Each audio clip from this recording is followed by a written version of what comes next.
Assalamualaikum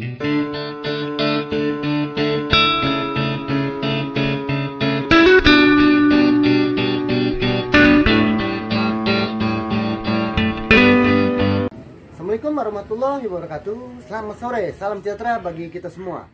Kembali awak media Nusaku ID tengah mewawancarai Ketua LPM Lamaru ya di kediaman pribadinya. Mungkin lebih singkatnya saya ingin mengupas tuntas terkait perjalanan latar belakang Ketua LPM kita, juga nama lengkap beliau. Mungkin lebih spesifiknya biar beliau yang menjelaskan. Ya, silakan waktu dan tempat.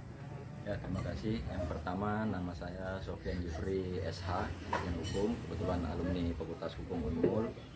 Nah, perjalanan menuju jadi ketua LPM ini semata-mata lebih kepada pengabdian.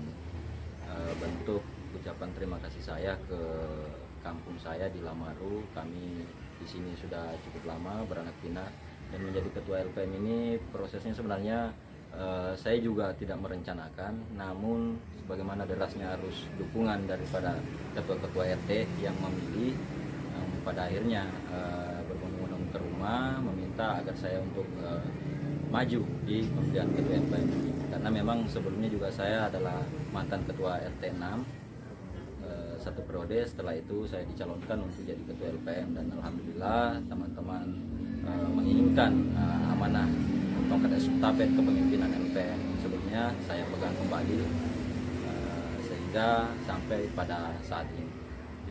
Ini menariknya lagi juga sosok figur muda energik ini yang Ketua LPM kita ini turut juga dikenal oleh perwakilan anggota legislatif khususnya dari provinsi maupun di Dapil Timur. Seperti baru saja mendampingi, bisa dijelaskan sedikit ya, baru melakukan apa ini? Ya, memang terkait dengan beberapa kita mengenal, berkomunikasi dengan baik dengan para elit kita, wakil rakyat kita baik di kota maupun di provinsi. Karena memang saya sebelumnya adalah aktivis mahasiswa di Samarinda. Kami berproses di lapangan, berdemonstrasi, mengadvokasi persoalan-persoalan lingkungan, persoalan-persoalan sosial, hukum. Pada akhirnya saya kembali ke kampung. Nah, karena saya sudah kebetulan menjadi ketua LPM, nah artinya posisi saat ini itu sangat bersinergi dan bisa berkomunikasi melalui dengan ketua-ketua partai maupun anggota-anggota legislatif yang ada di Balikpapan.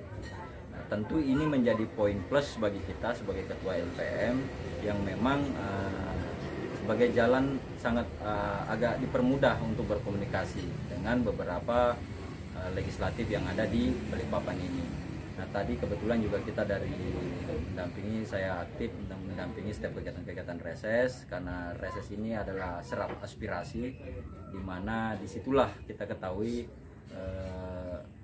keluhan-keluhan masyarakat, usulan-usulan ataupun kondisi yang ada di lingkungan kita khususnya di Lamaru. Nah, itu yang coba kita sampaikan ke legislatif kita, wakil rakyat kita.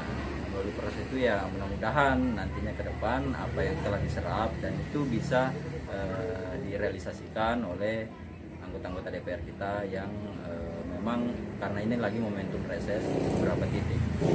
Kalau untuk skala prioritas tadi yang disampaikan oleh, tentu kan tadi reses dihadiri RT ya? Ya, RT, warga.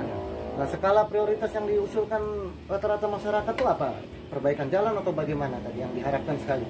Nah, dalam beberapa titik ini yang saya ikutin dari reses ke reses, itu memang yang sering muncul adalah keluhan daripada jalan Mula Warman ini, jalan Muti, jalan poros.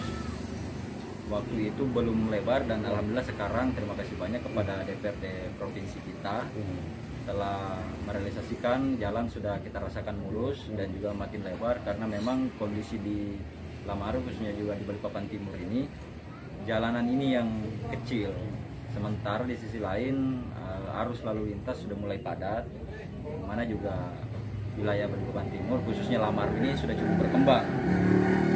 Dan itu berkembang otomatis juga yang punya mobil, yang punya kendaraan juga semakin banyak, mobil, motor. Nah itu, nah alhamdulillah itu direalisasikan oleh dewan-dewan kita, diapresiasi, diaspirasikan dan eksekutif merealisasikannya ya alhamdulillah. Selama pengabdian di LPM mungkin program-program apa aja saja yang sudah kita usung demi kepentingan masyarakat? Ya, selama kurang lebih 6 bulan saya menjadi ketua LPM, alhamdulillah di sisi keagamaan itu pendidikan terkait dengan pendalaman pengetahuan tentang fardu kifayah udah berjalan. Terus kemudian dari ke olahraga kita baru saja selesai menjalankan ke turnamen tingkat Kaltim, turnamen sepak bola U11 dan U13, dan itu sudah berakhir. Kemudian dari sisi itu akan berkelanjutan program-program kita. Kita juga aktif di Poli. Nah, itu menariknya nih, kemarin kancah pileg lalu ikut sempat ya, mungkin bisa cerita sedikit nih ya. Ya, kemarin 2019 saya terlibat dalam kontestasi pileg khususnya untuk tingkat 2, dalam artian hal ini DPRD Kota Balikpapan, yang mana saya maju melalui PKB, dan di situ saya melihat hasil daripada hasil pemilu itu sendiri, suara saya 2.286.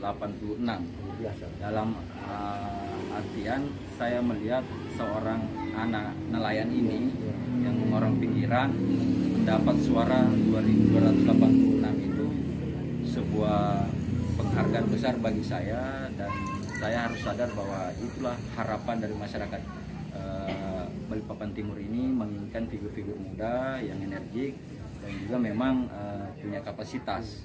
Nah, itu juga yang menjadi semangat dan spirit saya untuk insya Allah kalau dikasih umur yang panjang oleh Yang Maha Kuasa, di 2024-nya nanti insya Allah akan kembali bertarung dan tetap melalui melalui jalur partai PKB.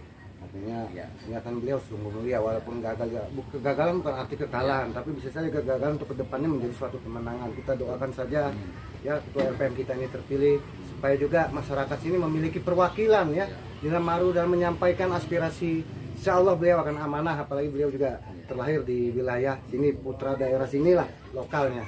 Oke, mungkin ada harapan-harapan untuk lebih terjalinnya sinergitas antara LPM dan kelurahan ke depannya agar lebih baik, mungkin harapan kita. Ya, LPM ini kan ditakdirkan sebagai mitra. Dalam artian itu sudah jelas di ADRT maupun di Perda kita bahwa LPM sebagai mitra pemerintah dalam hal ini tingkat kelurahan, artinya lurah. Nah, memang juga perlu sangat dibutuhkan sinergi.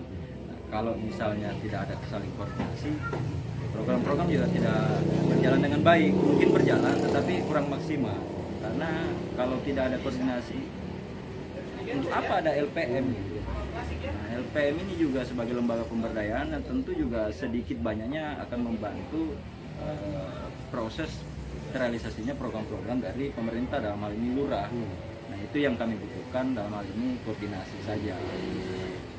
Kami tidak mengharap bahwa selalu dibawa ke sana kemari, tidak, tetapi setiap ada persoalan-persoalan ya paling tidak ya dirundingkan sama-sama, karena kalau satu persoalan hanya dipikirkan oleh satu orang, saya pikir itu memang mungkin menimbulkan solusi tapi kurang maksimal.